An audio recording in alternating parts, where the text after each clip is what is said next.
આજ તો એમાં એવું હતું, વિક્રમ કહે છે સીબડા ખાવા, તો હું ને વિક્રમ સીબડા ખાવા માટે વાડીમાં આવી ગયા છે. અને વિક્રમ પણ કહે સરસ મજાનું સીબડું છે. અને ભૂમિબેને ખાધું પણ ભૂમિબેન એમ કહે છે સરસ મજાનું છે. પછી સીબડા ઉતારી લીધા ને હું તો એક પછી એક ઢગલો કરેલો હતો ને, ત્યાંથી બધા ભેગા કરવા મળી. ભેગા કરીને પછી છે ને મોટો ઢગલો કરી દીધો છે. અમે મોટો ઢગલો કરી દીધો પછી તો છે ને કેટલી અમને મજા આવી ગઈ સીબડા ઉતરવાની. વાડીમાં હતા એટલા બધા અમે તોડી લીધા ને પછી છે ને ઠલવા પાકા સીબડા પાકા અલગ કર્યા અને પછી કાચા પણ અલગ કર્યા. 2-3 પાકલ હતા તો આમ ઠપકારીને જોયું છે કેવા પાકલ ખાય એવા છે કે નથી એમ. પછી થેલીમાં નાખવાનું કરી દીધું છે આપણે કામકાજ ચાલુ. ભૂમિને પાસેથી માંગી લીધું, લાવ ભૂમિ થેલીમાં નાખી દો.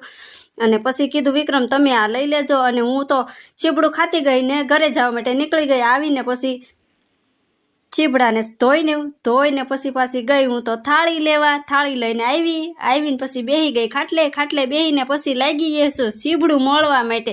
તો ભૂમિ કહે છે મારે ખાવું છે ને. મેં તો બોલી વાવ.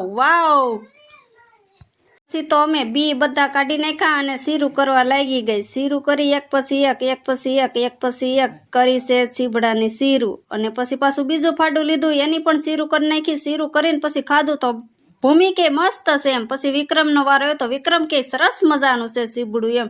તો સીબડું અમને તો બધાને ખાવાની મજા આવી. તમને કેવું લાગ્યું કોમેન્ટ કરીને કહેજો. Okay bye.